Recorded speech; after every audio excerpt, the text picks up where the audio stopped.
क्या दोस्तों, फिर से पाकिस्तान का पूरी दुनिया के सामने मजाक बन के रह चुका है। आप लोगों को याद होगा, ऑपरेशन सिंदूर के समय पे पाकिस्तान ने बहुत बड़े बड़े क्लेम किए थे। अब पाकिस्तान ने अपने ही क्लेम को पूरी दुनिया के सामने खारिज कर दिया है, जिसके बाद में डिफेंस एक्सपर्ट पाकिस्तान की हंसी उड़ा रहे हैं। दोस्तों, मैं इस वीडियो के अंदर आप लोगों के साथ में चर्चा करूंगा कि एग्जैक्टली यहाँ पर क्या हुआ है, DA-20 इलेक्ट्रॉनिक वॉरफेयर एयरक्राफ्ट क्या है, उसके लिए क्या क्लेम किए गए थे और अभी उनको कैसे खारिज किया गया है। हर एक चीज़ को डिटेल में चर्चा करेंगे। बट उसके पहले आप लोग मेरे साथ में SRC10 टेलीग्राम ग्रुप के ऊपर जुड़ सकते हो। मेरे क्लास की अपडेट, PPT, PDF सब कुछ आपको यहाँ पे मिल जाएगी। UPSC CSE की तैयारी करना है, इंडिया के टॉप एजुकेटर से ऑफलाइन क्लासेस के अंदर पढ़ना है, तो आप लोगों के पास में अच्छा मौका है। अनअकैडमी अब केवल ऑनलाइन ही रहा है, अनअकैडमी अब ऑफलाइन भी आ चुका है। जुड़ना चाहते हो तो इस नंबर पे कांटेक्ट कर सकते हो। इसके अलावा मंथली करंट अफेयर्स की मैगजीन, प्रीवियस ईयर के क्वेश्चन, प्रीलिम्स के मॉक टेस्ट, NCERT के नोट्स की समरी, इंडिया ईयर बुक की summary free of cost download करना है। नीचे डिस्क्रिप्शन के अंदर मैंने लिंक दी हुई है, वहां से आप लोग डाउनलोड कर सकते हो। चलिए दोस्तों, अब समझने का प्रयास करते हैं यहाँ पे क्या हुआ है। देखो, आप लोगों को याद होगा, पहले पाकिस्तान को फाल्कन 20 बिजनेस जेट प्रोवाइड किए गए थे फ्रांस की डसॉल्ट कंपनी के द्वारा। ये वही कंपनी है जिसके द्वारा राफेल फाइटर जेट भी बनाए जाते हैं, और अभी भारत भारी मात्रा में उन राफेल फाइटर जेट को एक्वायर करने भी वाला है। अब पाकिस्तान ने क्या किया था, ये जो फाल्कन 20 बिजनेस जेट्स हैं, इनको अपग्रेड कर लिया था, और इसके अंदर इजराइल के EW सूट्स और चाइना के एवियोनिक्स को इंटीग्रेट करने के बाद में एक ऐसे प्रकार का जेट बनाया था जो कि इलेक्ट्रॉनिक वॉरफेयर के अंदर यूज किया जा सकता है। बेसिकली ये क्या करता है, दुश्मन के रडार को स्पूफ कर देता है, जिसके वजह से इसको अलग अलग जगह पर यूज किया जा सकता है। जैसे मान लो कि यहां पर पाकिस्तान का DA-20 जेट खड़ा है, और दुश्मन यानी कि पाकिस्तान के लिए जो दुश्मन है वो इंडिया के फाइटर जेट हैं। तो पाकिस्तान का क्लेम ये है कि ये जो DA-20 जेट्स हैं, ये कुछ इस तरीके की रेडिएशंस को एमिट करेगा कि इंडिया के फाइटर जेट DA-20 और उसके आसपास के रीजन को आइडेंटिफाई ही नहीं कर पाएंगे, और ऐसी कंडीशन में एक तरीके से इनका ये जो रीजन है जहां पर एक्चुअल में इनके फाइटर जेट, इनके हथियार पड़े हुए हैं, उसको ये लोग प्रोटेक्ट कर पाएंगे। इवन ये रडार की जैमिंग, एयरक्राफ्ट को स्ट्राइक से प्रोटेक्ट करना और दुश्मन के एयर डिफेंस सिस्टम को स्पूफ करने के लिए भी यूज किए जाते हैं। इसी कारण से इसको EA-18G गोलर से भी पाकिस्तानी एक्सपर्ट कंपेयर करते हैं, दुनिया के बाकी एक्सपर्ट कंपेयर नहीं करते। अब पाकिस्तान ने क्या किया था, सबसे पहले 2019 की जब बालाकोट की स्ट्राइक हुई थी, उस समय पर इन्होंने कहा था कि इनका जो DA-20 एयरक्राफ्ट है, इसने S-400 के प्रोटोटाइप को भी ब्लाइंड कर दिया था। वो जो एयर डिफेंस सिस्टम है वो इनके DA-20 फ्लीट को आइडेंटिफाई नहीं कर पाया। हालांकि उस समय के इस क्लेम को डायरेक्टली ही डिफेंस एक्सपर्ट ने खारिज कर दिया था। फिर अभी जब पहलगाम का अटैक हुआ, उसके बाद भारत ने ऑपरेशन सिंदूर चलाया, और जब ऑपरेशन सिंदूर चलाया गया तो उसके अंदर पाकिस्तान के द्वारा क्लेम किया गया था कि हमारे इलेक्ट्रॉनिक वॉरफेयर के वॉरियर यानी कि DA-20 के द्वारा इंडियन एयरफोर्स को पूरी तरीके से ब्लाइंड कर दिया गया था।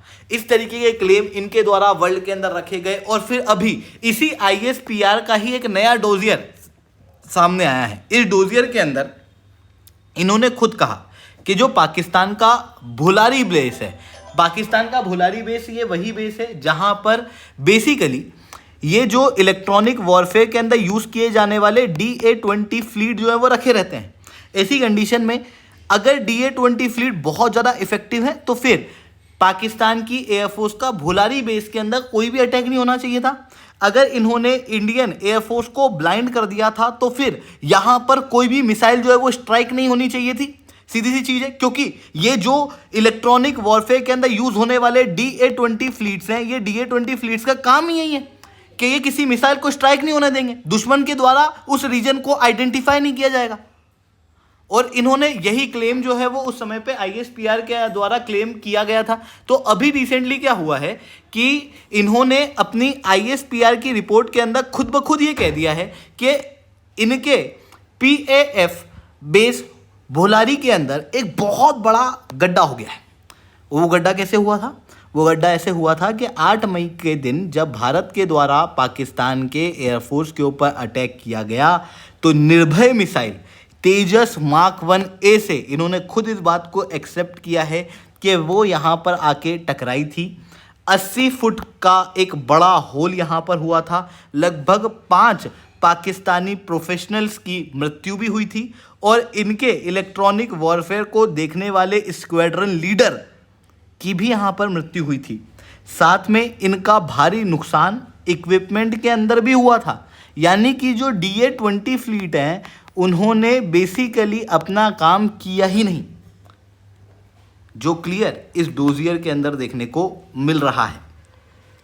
ऑपरेशन सिंदूर के समय पे इवन डियागो गार्सिया के अंदर जो यूनाइटेड स्टेट्स ऑफ अमेरिका का लिंट स्टेशन है उसके द्वारा भी अपनी एक रिपोर्ट निकाली गई।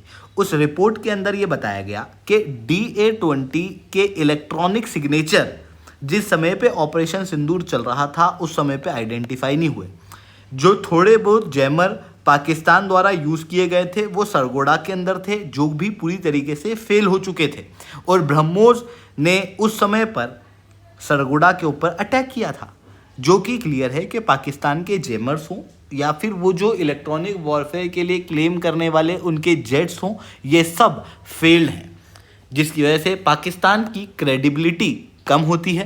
पूरी दुनिया के अंदर पाकिस्तान का मजाक भी बन रहा है। इसके साथ में चाइना को भी यहाँ पर डिसअपॉइंटमेंट का सामना करना पड़ रहा है, क्योंकि देखो चाइनीज़ इक्विपमेंट भी इन जेट्स के अंदर यूज़ हुए हैं, जिसकी वजह से क्लियर है कि जो चाइनीज़ इक्विपमेंट इनके अंदर यूज़ हुए वो बहुत अच्छी क्वालिटी के नहीं थे, जिसकी वजह से फेलियर जो है वो यहाँ पर देखना पड़ रहा है पाकिस्तान को और चाइना को, दोनों को। इसके अलावा फोर्स इम्बैलेंस भी यहाँ पर साफ जाहिर होता है। देखो पाकिस्तान के पास में बात करें तो 3 DA-20 फाल्कन है, उससे ज़्यादा नहीं है। वहीं भारत की अगर हम लोग बात करें तो भारत के पास में नेत्र सिस्टम देखने को मिलता है, जो कि इंडिया के अंदर इंडिजिनसली बनाया गया है, वहीं पाकिस्तान ने इंपोर्ट किया है। ऐसी कंडीशन में इंपोर्टेड मटेरियल और इंडिजिनस डेवलप्ड मटेरियल के बीच में क्या डिफरेंस है वो भी अब भारत को और पाकिस्तान को साफ समझ में आता हुआ दिखाई दे रहा है। इवन जो पाकिस्तान के पास में स्क्वाड्रन्स थे ऑपरेशन सिंदूर के बाद, सिपरी की रिपोर्ट के अनुसार वो स्क्वाड्रन 25 से कम होकर 22 हो चुके हैं, क्योंकि पाकिस्तान की एयरफोर्स का यहाँ पर भारी नुकसान हुआ था। और ये एक बहुत बड़ी डिफीट है पाकिस्तान के प्रोपेगेंडा की, जो अभी तक पाकिस्तान क्लेम करता था कि इनका जो DA-20 है वो एक बहुत ही अच्छा एयरक्राफ्ट है, वो अब अच्छा एयरक्राफ्ट के रूप में दिखाई नहीं दे रहा है। And this is not the first time, इसके पहले भी पाकिस्तान ने इसी तरीके की शिकस्त का सामना पूरे वर्ल्ड के सामने किया है, जहां पर पाकिस्तान अपने ही द्वारा किए गए क्लेम्स को बाद में खारिज करता हुआ अपनी ही रिपोर्ट्स के अंदर दिखाई देता है।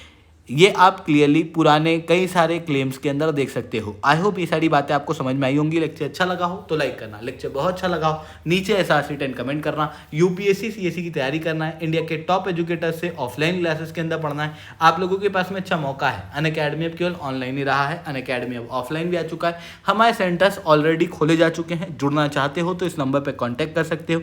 इसके अलावा मंथली करंट अफेयर्स की magazine, previous year question, prelims के मॉक टेस्ट, NCERT के नोट्स की समरी, इंडिया ईयर बुक की summary free of cost download करना है। नीचे डिस्क्रिप्शन के अंदर मैंने लिंक दी हुई है, वहां से आप लोग डाउनलोड कर सकते हो। ठीक है दोस्तों, आज के लिए इतना ही। That's all from my side. जय हिंद, जय भारत।